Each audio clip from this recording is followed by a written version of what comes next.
Hey everybody, a quick thank you to all of our Patreon supporters. You can find out how to support our show by visiting patreon.com/thecyberwire. We do appreciate it. We've got some Patch Tuesday notes. Both Microsoft and Adobe were busy yesterday. Foreshadow, a new speculative execution vulnerability, has been reported. Malaysia gets attention from Chinese espionage services. There's competition for jihadist mindshare. Influence operations are used as marketing. The US FBI gets a new cyber boss. The Kremlin thinks the BBC is biased in the crypto wars. And laptop stickers. Are they good, bad, or ugly?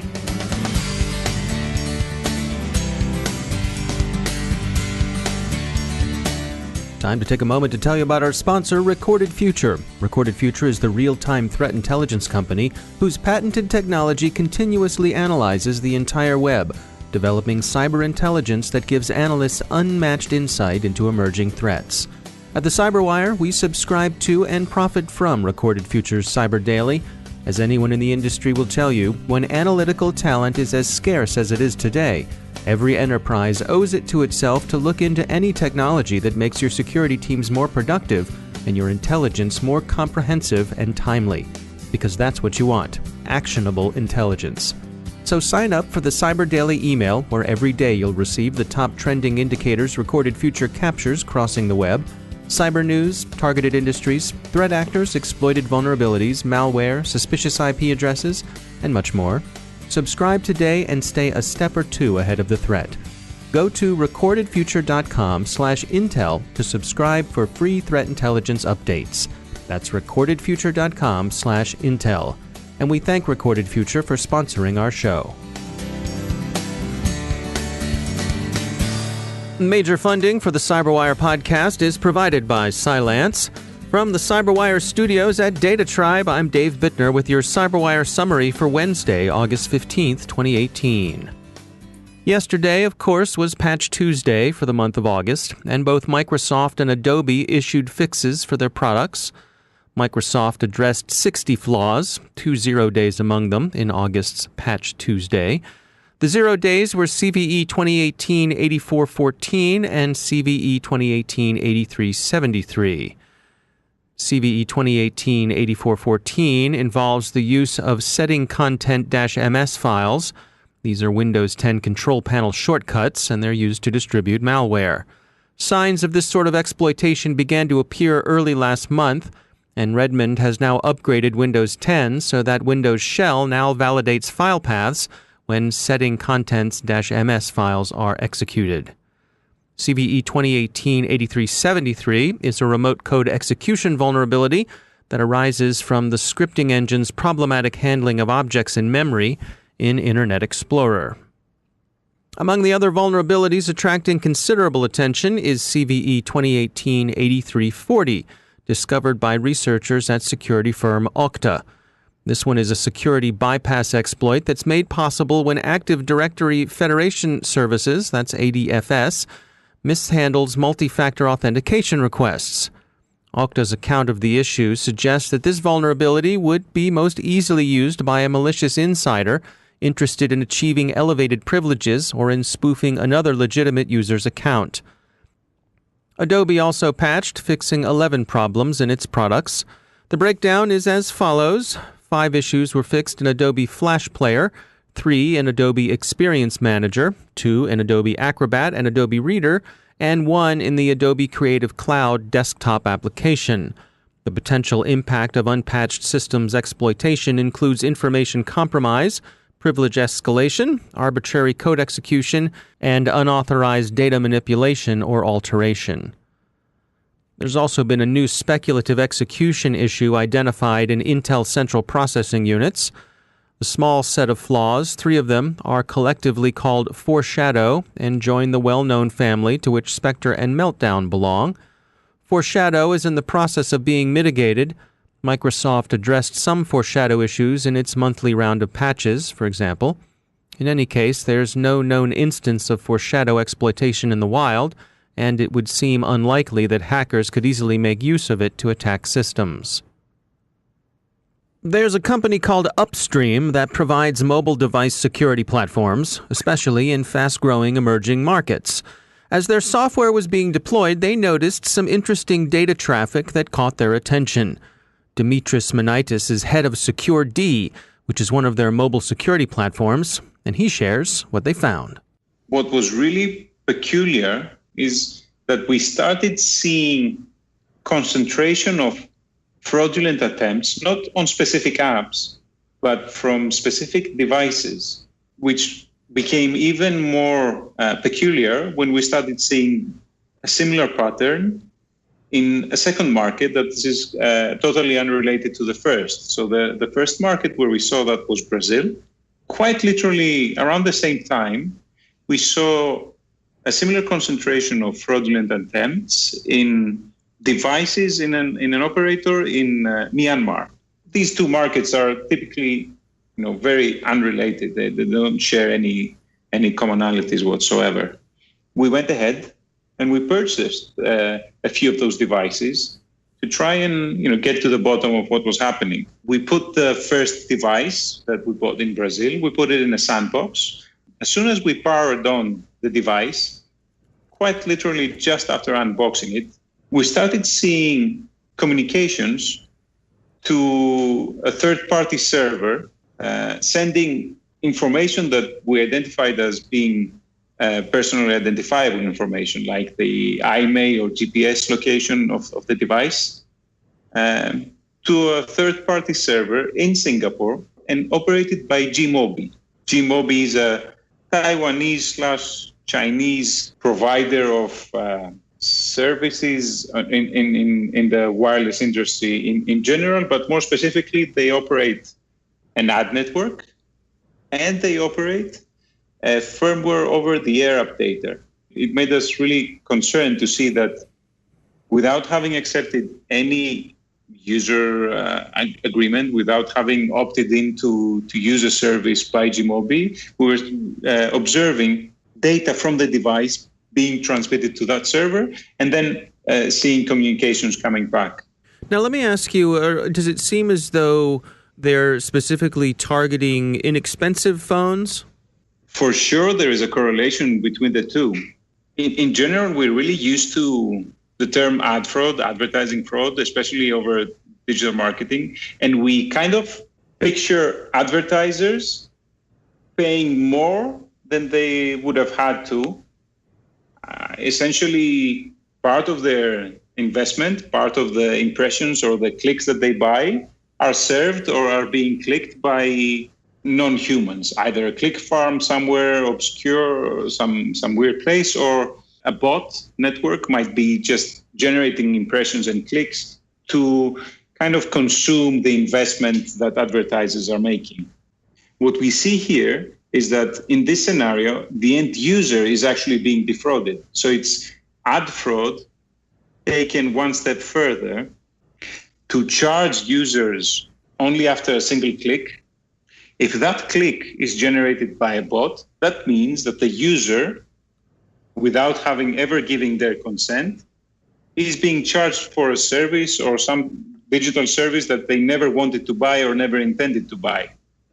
Now, this is essentially an extension of ad fraud that is impacting the end consumer and actually defrauding the end consumer from their prepaid airtime or credits. It is from what you would see as ad fraud, now moving into payment fraud or even financial fraud, because it is depleting the prepaid credits of consumers.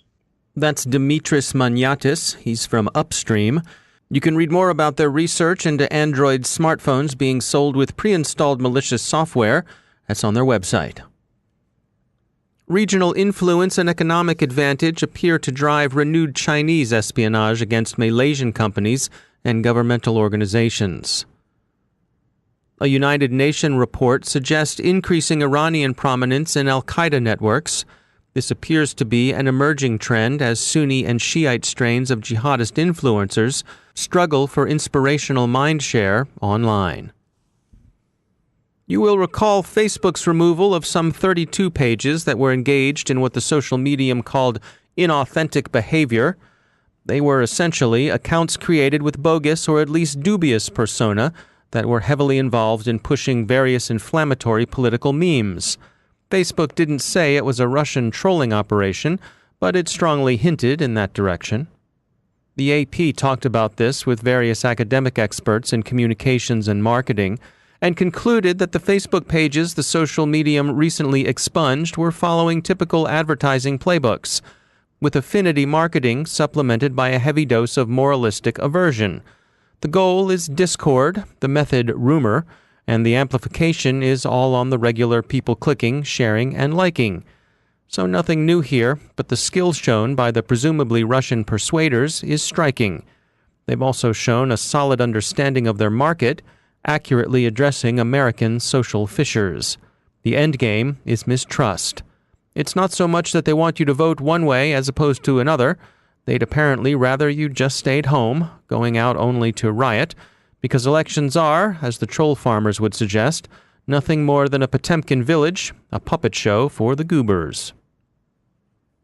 In a generally well-reviewed move, the FBI appoints Amy Hess, Executive Assistant Director of the Criminal Cyber Response and Services Branch. Hess, a veteran of the FBI's science and technology side, is among other things regarded as a crypto war's dove, at least by Bureau standards. Elsewhere in the crypto wars, the pro-encryption side has a new champion, or at least someone willing to fly their flag of convenience. Sputnik, one of Russia's Putinist news services, slugging on behalf of the little guy, accuses the BBC of committing fake news by cherry-picking encryption experts who will toe Her Majesty's government's pro-snooping line. And finally, do you have stickers on your laptop? Maybe one of the attractive Cyberwire ones we give away to patrons and friends of the show. Motherboard has an article in which they argue that putting a sticker on your device could lead authorities at border crossing sites or airport security checks, for example, to single you out for more attention than you'd like. What's that? Your laptop sticker says TSA stands for touching stuff always? Why, step over here to the slow line and please remove your shoes. Or maybe it's got a Macedonian flag on it, and the customs officer at Thessaloniki takes exception and wishes you to answer some questions at greater length. Or the guy in the cargo shorts sees a sticker that says, "I brake for deep packet inspection," and decides he'll make a run at you over the onboard Wi-Fi. You can tell he's a bad guy because his laptop says, "My other computer is your computer." On the other hand, Motherboard does cite some evidence that common criminals tend to leave heavily stickered laptops alone when they break into cars. Whether that's because they think they're likely to be encrypted or because they think the stickers drive down the retail value is unclear. So what do you think? Is this a problem unique to laptops? Or is it like the ordinary risk you run of having your car keyed by someone who disapproves of the candidate whose name is on your bumper sticker? Let us know. To stick or not to stick? That is the question.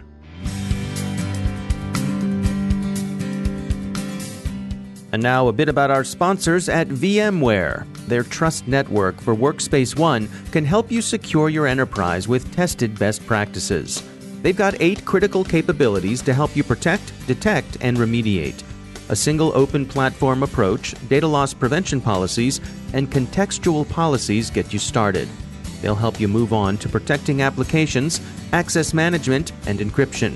And they'll round out what they can do for you with micro-segmentation and analytics.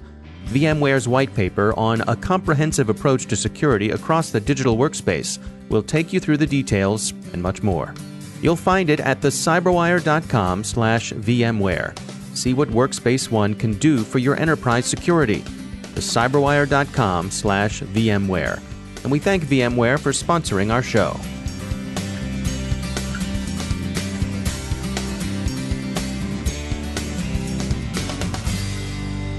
And I'm pleased to be joined once again by Zulfikar Ramzan. He is the Chief Technology Officer at RSA. They are a Dell Technologies business. Zulfikar, welcome back. We wanted to touch today about SOCs, Security Operations Centers, and particularly some of the challenges they face when it comes to IoT. What can you share with us today? Yeah, so I'm reminded here of a movie that came out a number of years ago called Airplane 2. And if you remember, William Shatner, obviously everybody knows on this podcast from his role in Star Trek, played the role of Commander Buck Murdoch in that movie. And there's a scene in the movie where he's looking at all the switches and controls and knobs and lights that are going off and on inside of his operations center. And in trademark William Shatner histrionics, he has this virtual nervous breakdown about all the events that are hitting him at once. We've all got our switches, lights, and knobs to deal with, Stryker. I mean, down here, there are literally hundreds and thousands of blinking, beeping, and flashing lights. Blinking and beeping and flashing. They're flashing and they're beeping. I can't stand it anymore. They're blinking and beeping and flashing. Why doesn't somebody pull them together, sir? I'm all right. I'm all right. And that, to me, personifies what happens in the Security Operations Center already, where people are dealing with events constantly, where they're deluged with a barrage of noise, if you will. And when you think about things like IoT coming into the fold, all these new devices, they can all generate their own sets of alerts. I think organizations can quickly find themselves in a world where they can no longer begin to reason about what's happening in their environment. And we have to take a really quick set of actions and meaningful and intelligent actions to be able to address that problem before it becomes too much of an issue. So what do you suppose the solution is? Or are we talking about automation? How do you filter that fire hose of information coming in at you? Yes, I think there's a multi-part plan that people have to engage in. The first part of that plan is, first of all, just pre-process your data. The reality is if you just collect data and try to use it later without thinking about pre-processing it and identifying the most salient elements, there's a good chance you're no longer going to be able to make any kind of meaningful insight out of that data. The reality is you don't want to just stockpile a bunch of food only to have it go rotten while you're hungry trying to find something. The same thing applies to your data. The second thing is to apply analytics to your data so you can group all these different alerts around attack campaigns. The reality is when attacks happen in organizations, a bunch of alerts are generated. Those alerts are related to a common campaign. If we don't tie those alerts together, there's a good chance that your security analysts will be off in different directions, investigating different parts of an incident without realizing there's a common big picture that they need to be considering. And then the third thing is to really focus not just on looking at what's happening in one part of your environment, be able to pivot across what's happening in different elements. So for example, be able to look at what's happening on the network core and be able to then translate that to what's happening at the edge in terms of endpoint devices or IoT or what have you. And even beyond that, can you look at what's happening with your cloud services? Proper security incident response requires being able to trace an incident end to end, which in terms means that you have to be able to look at all the different elements that are involved in one common orientation. And the fourth piece of advice I have is to really take a risk orientation. Don't just look at the underlying probability that something is going wrong. Figure out what the impact is in the organization. So for example, if you do see two alerts, and one alert happens to be on a critical production server, and the other alert happens to be on a system whose only piece of important information is the lunch menu for the cafeteria, clearly you should focus on the production server. And as silly as that example sounds, most organizations don't distinguish between incidents. They treat every incident like it's the same. If you can pull in business context into your security operations center to make that intelligent determination about what's really critical, you can go a long way. And then finally, I do recommend automation that you mentioned earlier. I think, to me, the linchpin for automation being successful is getting the first few pieces of that equation right. If you can get the first elements correct, then you can start to employ automation technologies to take care of many of the simpler cases, the more obvious cases and whatnot. But to me, the key to making automation successful is to have that inventory up front, to have the right incident response plan initially, so that your automation capabilities are designed in a way that are going to produce results in a very meaningful fashion. Zulfikar Ramzan, thanks for joining us. My pleasure as always. And that's the Cyberwire. For links to all the stories mentioned in today's podcast, check out our daily news brief at thecyberwire.com. Thanks to all of our sponsors for making the Cyberwire possible, especially to our sustaining sponsor, Cylance. To find out how Cylance can help protect you using artificial intelligence, visit Cylance.com.